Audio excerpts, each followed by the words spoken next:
दोस्तों, एक सवाल। क्या तुमने कभी किसी ऐसे मोमेंट को फील किया है जब एक इंसान अपनी पूरी ताकत लगाकर भी हार जाए?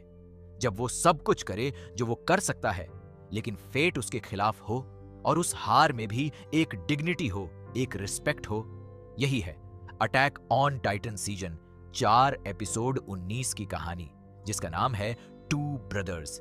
ये वो एपिसोड है जहां दो भाई फाइनली मिलते हैं, जहां एक प्लान एग्जीक्यूट होता है जिसके लिए पूरी सीरीज वेट कर रही थी, और जहां एक ऐसा ट्विस्ट आता है जो सब कुछ बदल देता है। तो चलो शुरू करते हैं। पिछले एपिसोड में मार्ली का अटैक जारी था। फाल्को जॉ टाइटन बन गया था पोर्को के सैक्रिफाइस के बाद। बैटल इंटेंस थी।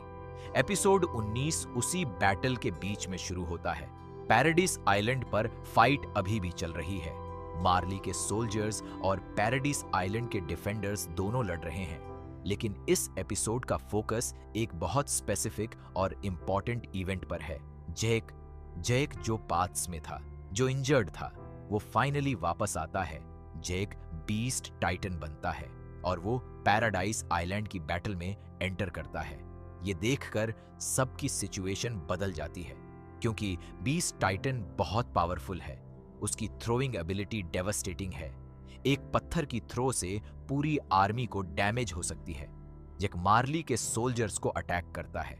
यह अनएक्सपेक्टेड है, क्योंकि जेक टेक्निकली मार्ली का वॉरियर था, लेकिन अब वो पैराडाइज आइलैंड के साथ है, या कम से कम ऐसा लगता है। जीक का असली एजेंडा हमेशा कॉम्प्लिकेटेड रहा है, और यह एपिसोड उसे और क्लियर करेगा। राइनर, जो आर्मोर्ड टाइटन फॉर्म में था, वो जीक को देखकर कंफ्यूज्ड हो जाता है। जीक मार्ली के अगेंस्ट लड़ रहा है। ये राइनर के लिए एक शॉक है, क्योंकि जीक उनका सबसे सीनियर वॉरियर था। अब सीन एक वेरी इंपॉर्टेंट मोमेंट की तरफ जाती है। एरन और जीक, दो भाई, फाइनली एक दूसरे के करीब हैं। एरन जीक को देखता है, जीक एरन को, और दोनों के बीच एक अनस्पोकन अंडरस्टैंडिंग है। ये वो मोमेंट है जिसके लिए दोनों वेट कर रहे थे। एरन और जीक को फिजिकली टच करना है, ताकि फाउंडिंग टाइटन की फुल पावर एक्टिवेट हो सके। लेकिन यह इतना इजी नहीं है, क्योंकि बैटल चल रही है। चारों तरफ केओस है और दोनों के बीच डिस्टेंस है। एरन जीक की तरफ बढ़ने की कोशिश करता है, लेकिन मार्ली के सोल्जर्स उसे रोकते हैं।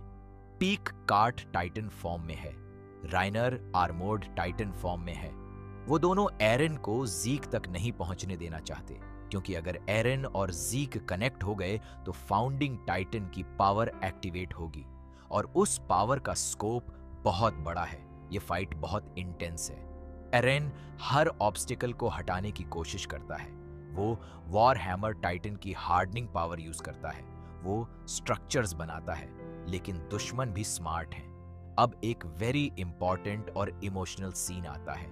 रेनर एरेन को इंटरसेप्ट करता है। आर्मर्ड टाइटन एरेन के रास्ते में आता है और एरेन उसे देखता है। इस मोमेंट में एक स्ट्रेंज थिंग होती है। एरेन एक पाथ यूज करता है। वो राइनर को एक विजन दिखाता है। ये टाइटन शिफ्टर्स की एबिलिटी है। वो एक दूसरे को मेमोरीज और विजन्स दे सकते हैं। एरेन रेनर को एक विजन देता है, उस दिन का विजन जब वॉल मारिया टूटी थी, जब टाइटन्स ने शिगनसीना पर अटैक किया था, जब एरन की मां मारी गई थी। ये विजन देखकर राइनर ब्रोकन हो जाता है, क्योंकि यह उसकी वजह से हुआ था।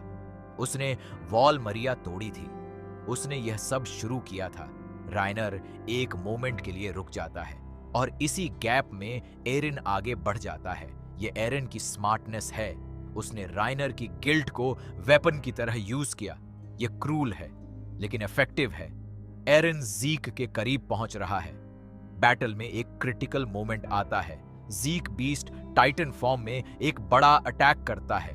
वो पत्थर थ्रो करता है मार्ली के फोर्सेस पर। यह अटैक बहुत डेवास्टेटिंग है, लेकिन इसी मोमेंट में लीवाई एक्करमैन, जो प्रीवियसली इंजर्ड था, जो फॉरेस्ट में उस एक्सप्लोजन में बहुत बैडली हर्ट हुआ था, लीवाई समहाउ रिकवर हुआ है। वो अभी भी इंजर्ड है। उसकी एक आंख लूज हो गई है, उसके हाथ डैमेज्ड हैं, लेकिन वो अलाइव है, और वो अपने ओडीएम गियर के साथ बैटल में है। लेवी जेक को देखता है, बीस्ट टाइटन, और उसके चेहरे पर एक एक्सप्रेशन है, डिटर्मिनेशन। लेवी जानता है कि जैक डेंजरस है। वो जानता है कि अगर एरन और जीक कनेक्ट हो गए तो कुछ बहुत बड़ा होगा। लीवाई जीक पर अटैक करने की पोजीशन लेता है, लेकिन जीक को भी पता है कि लीवाई डेंजरस है। वो केयरफुल रहता है।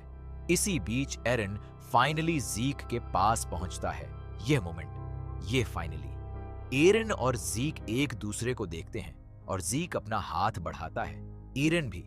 और जैसे ही दोनों टच होते हैं, एक मैसिव एक्सप्लोजन ऑफ लाइट होती है।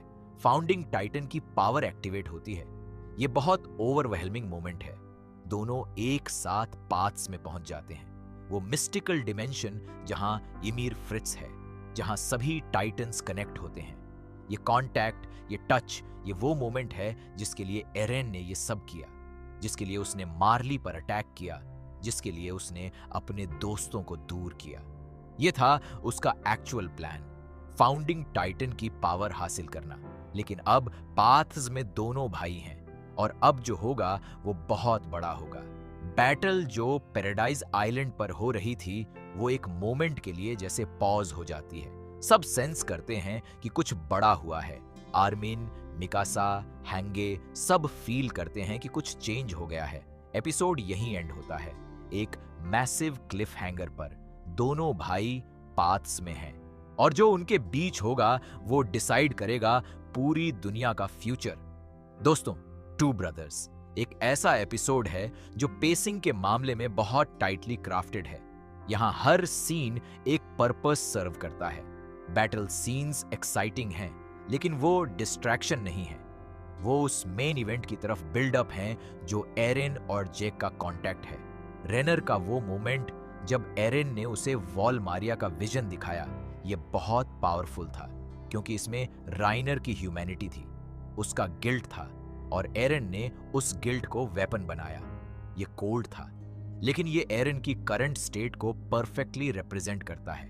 लीवाई का वापस आना भी एक इंपॉर्टेंट मोमेंट है। लीवाई जो इतना इंजर्ड था, जो बेयरली अलाइव था, वो अभी भी फाइट में है। ये उसकी विल पावर को दिखाता है और ये ड्रेड भी क्रिएट करता है, क्योंकि लीवाई जीक को हर हाल में स्टॉप करना चाहता है, और जब लीवाई किसी को स्टॉप करने का डिसाइड करता है तो वो सक्सीड करता है।